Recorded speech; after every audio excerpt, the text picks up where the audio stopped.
Hey guys, welcome back to my channel. अगर आपने subscribe नहीं किया तो प्लीज़ सब्सक्राइब कर लीजिए ताकि आपको आने वाले टाइम पे नोटिफिकेशन वगैरह मिलते रहें। हम बात करेंगे द हिंदू न्यूज़पेपर से एक आर्टिकल के बारे में जो कि आपके एग्ज़ाम पर्सपेक्टिव से बहुत बेनिफिशियल है। अगर आप इंग्लिश बोलना चाहते हैं या इंग्लिश का न्यूज़पेपर पढ़ना सीखना जानते हैं या चाहते हैं तो आपको इस वीडियो से बहुत ज़्यादा हेल्प मिलेगी, क्योंकि एक ऐसा तरीका आप अपना के अपनी लाइफ में लॉन्गर ड्यूरेशन तक अपनी इस हैबिट को इनकलकेट कर सकते हैं। तो स्टार्ट करते हैं बिना डिले किए। Let's get started without further adieu. Adieu होता है delay, ADIOU, adieu. Last year the union government constituted a commission. तो ये आपके मेंस आंसर राइटिंग में भी बहुत बेनिफिशियल रहेगा। तो लास्ट ईयर पिछले साल यूनियन गवर्नमेंट ने कॉन्स्टिट्यूटेड होता है फ्रेम किया, बनाया एक कमीशन। कमीशन मतलब कमीशन क्या होता है, गवर्नमेंट नॉमिनेटेड कर देती है बंदों को, कमीशन बन जाता है। हेडेड बाय दी, और काउंसिल क्या होती है, काउंसिल में इलेक्टेड मेंबर होते हैं। तो यही डिफरेंस होता है। कई बार सुनते होंगे आपकी भाई काउंसिल थी, काउंसिल को कमीशन में कन्वर्ट कर दिया गवर्नमेंट ने, जैसे UGC था, यूनिवर्सिटी ग्रांट कमीशन था। तो headed by the former chief justice of India, जो पहले CGI थे, KG बालाकृष्णा ने के द्वारा हेडेड किया गया उसको, to study the possibility of the granting SC जो schedule caste and status of the Dalit Christian.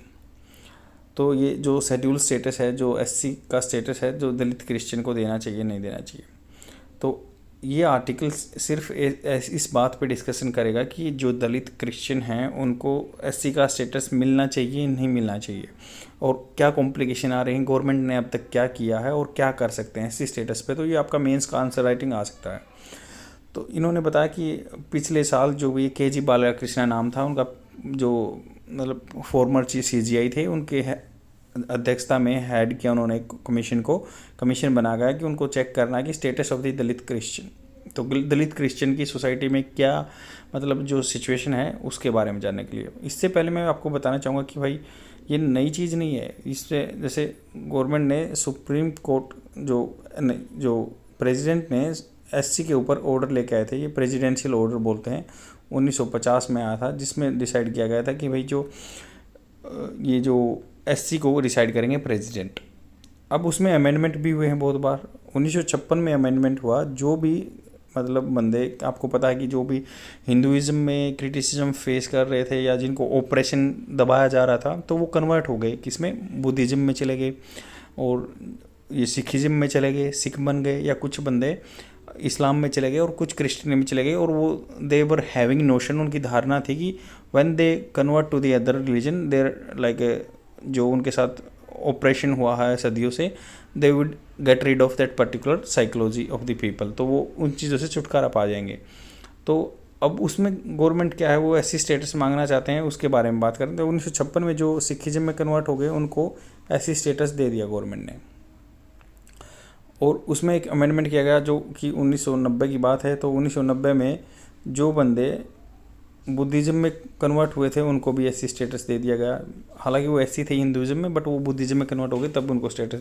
तो अभी क्या क्रिश्चियन और जो इस्लाम में कन्वर्ट हुए हैं उनके बारे में बात चल रही है। अब ये मैंने बता दिया आपको कि दलित का क्या है। Recently A resolution was adopted by the Tamil Nadu assembly. एक रेजोल्यूशन तमिलनाडु असेंबली के द्वारा अडॉप्ट किया गया है, अमेंड द 1950 जो presidential order in this regard. अब जो जस्टिस रंगनाथ मिश्रा 2007 में जो बना था कमीशन, रिकमेंडेड परमिटिंग, जो उन्होंने परमिट कर दिया Dalit who converted to the Christianity to avail of reservation benefits under the SC quota. तो उनको SC कोटा मिलता है, रिजर्वेशन मिलता है। 2007 में ये रंगनाथ मिश्रा ने रिकमेंड कर दिया, बट गवर्नमेंट उस चीज़ को कंसिडर नहीं कर रही है। इसलिए ये जो केस है सुप्रीम कोर्ट में चला गया था। सुप्रीम कोर्ट के डिसीजन से पहले, तो जो कोर्ट सुनने वाला था ये केस, उससे पहले गवर्नमेंट ने कमीशन बना दिया कि आप 2 साल लो, 2024 तक अपनी डिटेल सबमिट करो, और इसमें क्या है, उनकी जो स्टेटस क्या है, जो क्रिश्चियनिटी में कन्वर्ट हुए हैं या इस्लाम में, तो उनको स्टेटस जानेंगे, उसके बिहाफ पे इसमें अमेंडमेंट होगा। The findings arrived by the national commission of minority, which जो नेशनल कमीशन ऑफ माइनॉरिटी है, तो आपको पता है कि 6 कम्युनिटी हैं, जो माइनॉरिटी हैं, सिख हैं, बुद्धिस्ट हैं, इस्लाम है, क्रिश्चियनिटी है, जोरास्ट्रियन है, जो भी पारसी हैं, और जैन भी इसमें माइनॉरिटी में काउंट होते हैं। The findings arrived by the national commission of minority which stated that there is no compelling evidence to justify denying them of SC status. मतलब ऐसा कोई कंपेलिंग फोर्स करने वाला कोई सबूत नहीं मिला जो जस्टिफाई करे कि उनको एससी स्टेटस डिनाई करना चाहिए।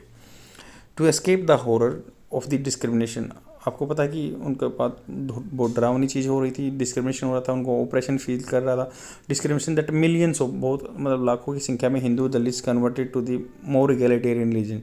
इगैलिटेरियन जिसमें मतलब बराबर समझा जाता आदमी को, इंक्लूडिंग क्रिश्चियनिटी में, in the hope of escaping the clutches of the casteism, जो कि मतलब जो कास्ट के क्लचेज का था, जकड़ जो जंजीरें हैं उनको कास्टिज्म की जंजीरों को छोड़ने के लिए इगैलिटेरियन क्रिश्चियनिटी में चले गए, experiencing the equality promise by the such religion, और एक्सपीरियंस कर रहे थे द इक्वलिटी जो प्रोमिस की गई थी उनको, वो एक्सपीरियंस करने चले गए कि भाई वहाँ पे कैसा है, क्रिश्चियनिटी उनको प्रोमिस कर रही थी सच रिलीजन पे, वहाँ पे इक्वलिटी होगी, इक्वलिटेरियन सोसाइटी होगी।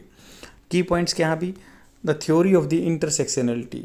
इंटरसेक्शनलिटी क्या होता है, मतलब क्या, मान लो एक तो आप गरीब हो, गरीब होने के बाद आप बीमार भी हो जाओ, तो इंटरसेक्शनलिटी मतलब दोनों का कम्बिनेशन हो गया, अमालगेमेशन हो गया दोनों चीज़ों का, तो और आपको दिक्कत बढ़ जाएगी। तो थ्योरी ऑफ इंटरसेक्शनलिटी का मतलब ये हो गया कि कई चीज़ मिल गई, कैसे, shows the bigger picture of the Dalit Christian dilemma. तो दलित की जो दलित हैं और क्रिश्चियन बन गए, उनकी डिलेमा के दुविधा असमंजस में कैसे, as it shows that all it allows an understanding of the caste with the religion and a composite understanding of the Dalit Christian as Dalit and a religious minority group। तो क्योंकि it allowing understanding of caste is religion, ये cast का जो system था, दलित थे, और religion जो Christian में हो गए, क्योंकि क्रिश्चियन भी माइनॉरिटी में है और दलित भी माइनॉरिटी में है, तो इनका अमालगेमेशन हो गया, इंटरसेक्शनेबिलिटी होगी एंड कंपोजिट अंडरस्टैंडिंग। तो इन दोनों को अंडरस्टैंडिंग को मिला के of Dalit Christian as Dalits and a religious minority group, तो दोनों चीज़ों का इंटरसेक्शनेबिलिटी होगी, दोनों चीज़ जुड़ गई हैं, तो अब उनके साथ और ज़्यादा ऑपरेशन हो रहा है। इट अलाउज सोज, ये इट आल्सो सोज दैट, ये दिखाता है कि understanding of the inadequacy मतलब पर्याप्त मात्रा में नहीं है, in education of the single axis framework, ये दिखाता है कि भाई सिंगल एक्सिस मतलब एक ही नज़रिए से देखा जा रहा फ्रेमवर्क को, इन एडुकेशन है जो पर्याप्त नहीं है, और single axis framework of the laws of the state of India that provides legal protection to isolated category, जो बिल्कुल सेक्लूडेड हैं, आइसोलेटेड कैटेगरी हैं, discriminates against groups where categories overlap, जहाँ पे category over such as Dalit Christian, तो category दोनों overlap कर रही हैं, दलित भी हैं माइनॉरिटी भी हो गए, तो इसलिए उनको मतलब ये सिंगल एक्सिस है। अगर एक चीज़ को फ्रेमवर्क नहीं देखना, ब्रॉड व्यू होना चाहिए, उनको देखना चाहिए अलग तरीके से। It must be stated that like in the case of black women, जैसे मान लो ये कहते हैं कि मस्ट बी स्टेटेड, ऐसे किया जाना चाहिए था, that like in the case of black women, मान लो कोई ब्लैक वुमेन है, the term Dalit Christian can not be understood as mere addition of the two words but rather a distinctive category. जैसे ब्लैक वुमेन है, एक तो women हो गई, वो ऑपरेशन उसके लिए इसको दबाव पड़ रहा है, बट वो ब्लैक है और उसकी वजह से उस पर दबाव पड़ रहा है, तो दैट द टर्म जो दलित क्रिश्चियन है कैन नॉट बी अंडरस्टैंड, उसको कैन नॉट बी अंडरस्टूड, तो उसको नहीं समझा गया as a mere addition of two words, तो इसको खाली दो वर्ड्स का एक एडिशन समझा गया, but rather a distinctive category, इसको एक एज ए बहुत डिस्टिंक्टिव अलग कैटेगरी समझा गया। The term Dalit Christian is popular discourse, मतलब नॉर्मल बातचीत में, वार्ता में तो ये चली हुई है, इज कंस्टिट्यूट, इसका मतलब है अर्थ निकलता है ऑक्सीमोरन, ऑक्सीमोरन मतलब दलित हो गया, एक तो गरीब हो गया, बट क्रिश्चियन में क्या है, एक इगैलिटेरियन सोसाइटी, ऐसा जो कास्ट सिस्टम है नहीं, तो ऑक्सीमोरन हो गया, विरोधाभास वाले वर्ड हो गए, an effect of an erroneous logic, जो कि मतलब एक अलग तरह का लॉजिक है हो गया, that Christianity does not recognise casteism, क्योंकि क्रिश्चियनिटी में मतलब कास्टिज्म को रिकग्नाइज किया था, hence a Hindu Dalit on conversion to the Christianity ceases to be Dalit, मतलब वो दलित अपने आप खत्म हो गया, ऑक्सीमोरन हो गया ना, क्योंकि क्रिश्चियनिटी में दलित को रिकग्नाइज नहीं करते, बट वहाँ कन्वर्ट हो गया तो उसको कंसिडर नहीं किया जाएगा। जैसे केस देखते हैं सोसाई ईटीसी, जो सोसाई एक बंदे का नाम है सोसाई ईटीसी, वो मतलब उनके साथ अन्य आदमी भी थे, versus union of India other cases 1985, 1985 का एक केस है, ये दलित कैथलिक शू मेकर, ये बंदा क्या था, सोसी नाम था इसका, दलित कैथलिक शू मेकर था, move to the supreme court, ये सुप्रीम कोर्ट में चला गया for the extension of in setting up a kiosk, मतलब एक खोखा टाइप में ऑन प्लेटफॉर्म इन मद्रास, तो वो बोलते हैं कि मद्रास में एक प्लेटफॉर्म पे खोखा मेरा जमा दिया जाए, इसलिए वो चला गया, provided by the state government, जो कि स्टेट गवर्नमेंट प्रोवाइड करती थी एससी कम्युनिटी को, so that he was on a par, मतलब बराबर आ जाए हिंदू शू मेकर्स के बराबर में। The court dismiss the case, court ने डिसमिस कर दिया केस, स्टेटिंग दैट ये क्या है कि it is necessary to establish further, ये नेसेसरी है कि एस्टैब्लिश करना further that disabilities and handicap suffered from such caste membership in the social order of its origin Hinduism continue in their oppressive severity. तो यहाँ पे बात हो रही है कि जो मतलब ये कोर्ट ने डिसमिस कर दिया है केस को, कैसे कहकर कि नेसेसरी है, it is necessary to establish further, मतलब आगे एस्टैब्लिश करना पड़ेगा कि वो जो disability and handicap suffered from the such caste membership in the social order of its origin Hinduism, जो हिंदुइज्म में इनको मतलब एक डिस्क्रिमिनेशन फेस कर रहे थे, ये अपाइज बना के रख रखे थे, कंटिन्यू इन देयर ऑपरेशन, इनका ऑपरेशन कंटिन्यू रहा है, सीवियरिटी इन दी न्यू एनवायरनमेंट, जो कि क्रिश्चियन बने उनमें, डिफरेंट रिलीजन कम्युनिटी में भी। तो दिस मीन्स इसका मतलब ये होगा कि Dalits of this society was completely ignored, तो ये इग्नोर कर दिया गया उसको, and use of single axis framework approach, तो एक तरफा जो है मतलब फ्रेमवर्क देखा गया, उसको डिस्कार्डेड कर दिया उस चीज़ को।